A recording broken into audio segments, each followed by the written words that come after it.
बच्चे ये कुछ और MCQ क्वेश्चंस हैं जो आपके क्लास 12 CBSE में भी इम्पॉर्टेंट है और CUET में भी इम्पॉर्टेंट है, ध्यान देना। जैसे सबसे पहला कि income method is also known as, income method को इनमें से हम किस नाम से जानते हैं? एक है डिस्ट्रीब्यूटिव शेयर मेथड, दूसरा है इनकम डिस्पोजल मेथड, तीसरा है इंडस्ट्रियल ओरिजिन मेथड और नन ऑफ दीज। तो बच्चे इनकम मेथड को हम इस नाम से जानते हैं डिस्ट्रीब्यूटिव शेयर मेथड। आप देखो ना इनकम मेथड में क्या होता है, 4 फैक्टर प्रोडक्शन है और जो इनकम जनरेट हुआ वो आप डिस्ट्रीब्यूट करते हो, है ना। लैंड, लेबर, कैपिटल, एंटरप्रेन्योर को आप इनकम का डिस्ट्रीब्यूशन करते हो, तो इसलिए आपने नाम दिया डिस्ट्रीब्यूटिव शेयर मेथड। अगला है कि अनडिस्ट्रीब्यूटेड प्रॉफिट को आप और किस नाम से रिप्रेजेंट करते हो? आपको पता होना चाहिए अनडिस्ट्रीब्यूटेड प्रॉफिट के ये सारे नाम है, savings of private corporate sector, reserve and surplus और रिटेन अर्निंग। ये तीनों ही नामों से हम बुलाते हैं अनडिस्ट्रीब्यूटेड प्रॉफिट को, तो इसका आंसर डी है आपका।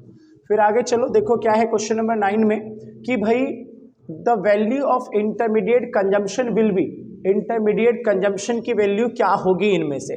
पहला है परचेज ऑफ रॉ मटेरियल 1200, दूसरा एक्सपोर्ट ऑफ ₹600 और अगला है इंपोर्ट और ₹200। पहले बात तो देखो, जब आप बात करोगे इंटरमीडिएट कंजम्पशन की तो एक्सपोर्ट तो इसमें कंसिडर करना नहीं, छोड़ दो, इससे तो कोई मतलब ही नहीं है। बस मतलब किससे है हमें कि क्या इंपोर्ट इसमें लेंगे? तो बच्चे आपको पता होना चाहिए कि इंटरमीडिएट कंजम्पशन का ही दूसरा नाम इंटरमीडिएट परचेस भी होता है। तो अगर सीधा इंटरमीडिएट परचेस आपके पास 1200 गिवन है तो अब आपको इसमें किसी भी चीज को इंक्लूड करने की कोई जरूरत नहीं, तो सीधा परचेस ऑफ रॉ मटेरियल को ही आप इंटरमीडिएट कंजम्पशन कह दोगे, मतलब कि इसका ए पॉइंट आपका आंसर होगा। उसके बाद देखो क्या है, which one is included in the national income, इनमें से नेशनल इनकम में किसको इंक्लूड करेंगे? ठीक है, पहला विनिंग फ्रॉम लॉटरी, दूसरा milk purchase by dairy shop, अगला नेशनल डेब्ट interest, none of the above. देखो जी इसका आंसर आपका डी है। और क्यों डी है? पहला विनिंग फ्रॉम लॉटरी, आप सबको पता है ये विंडफॉल गेन का पार्ट होता है, इसको आप कंसिडर नहीं करते, प्रिकॉशन में पड़ा है। दूसरा milk purchase by dairy shop, आपको ये भी पता है ये इंटरमीडिएट है, इसको भी आप कंसिडर नहीं करोगे।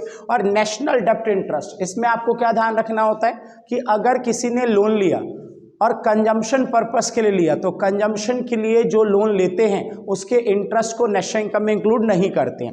और नेशनल डेब्ट इंटरेस्ट का मतलब है कि नेशन ने, आपकी कंट्री ने लोन लिया है कंजम्पशन पर्पस के लिए और उस पर आपने इंटरेस्ट दिया है, तो इसलिए हम इसको भी कंसिडर नहीं करेंगे। तो इन तीनों में से कोई भी कंसिडर नहीं किया जाएगा नेशनल इनकम में, इसलिए आंसर है इसका नन ऑफ दीज। अगला क्वेश्चन है कि भाई कॉमोडिटी सर्विस मेथड किसको कहते हैं? आप बताओ, कॉमोडिटी एंड सर्विस किस मेथड में बनता है? कौन से मेथड में आप प्रोडक्शन का काम करते हो? तो आपको पता है प्रोडक्शन का काम वैल्यू एडेड मेथड में होता है, तो इसलिए हम इसको कॉमोडिटी सर्विस मेथड कहते हैं। अगला देखो, डिस्ट्रीब्यूटेड प्रॉफिट को और किस नाम से बुलाते हैं हम? कॉर्पोरेट टैक्स, रिटेन अर्निंग, ये दोनों तो अनडिस्ट्रीब्यूटेड प्रॉफिट के नाम है, ठीक है। तो फिर डिस्ट्रीब्यूटेड प्रॉफिट को आप किससे इंडिकेट करते हो? डिविडेंड से। देखो जब कोई भी इंडस्ट्री प्रॉफिट कमाती है ना तो वो फिर 3 पार्ट्स में डिवाइड होती है। सबसे पहले इंडस्ट्री उसमें से कुछ पोर्शन टैक्स पे कर देती है, फिर दूसरा कुछ पोर्शन फ्यूचर के लिए सेव कर लेती है, और अब जो बच गया उसे आपस में शेयर होल्डर या ओनर आपस में डिस्ट्रीब्यूट कर लेते हैं, तो इसलिए डिस्ट्रीब्यूटेड प्रॉफिट का ही दूसरा नाम डिविडेंड है, तो ये आपका आंसर है। अगला, which of the following is a part of expenditure method, इनमें से कौन सा एक्सपेंडिचर मेथड का पार्ट है? रेंट एंड रॉयल्टी आप सबको पता है इनकम मेथड का पार्ट है, मिक्स्ड इनकम इनकम मेथड का पार्ट है, सेल्स प्रोडक्शन मेथड का पार्ट है, तो एक ही तो बच गया ना आपके पास, नेट एक्सपोर्ट, ये इनकम मेथड का, सॉरी ये आपका एक्सपेंडिचर मेथड का पार्ट है, ठीक है।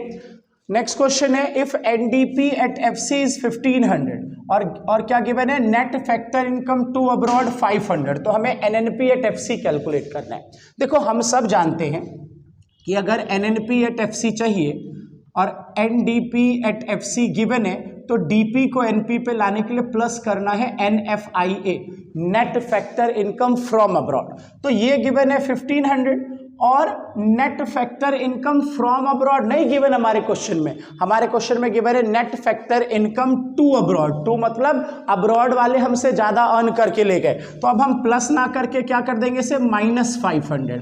तो 1500 -500, तो आप सबको पता है 1000 आ जाएगा आपका आंसर। तो ठीक है, इसका आंसर आपका सी है।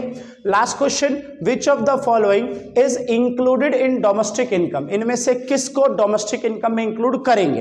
पहला, फैक्टर इनकम फ्रॉम अब्रॉड। तो बच्चे ये तो नहीं हो सकता, ये तो नेशनल इनकम का पार्ट है, आपने अब्रॉड से कितना कमाया ये नेशनल इनकम है। दूसरा, विंडफॉल गेन। विंडफॉल गेन आप नेशनल इनकम में इंक्लूड ही नहीं करते क्योंकि आपको सडनली रिसीव हुई है ये income. Capital gain not included. तो फिर एक ही बच गया, बोनस टू एम्प्लॉय।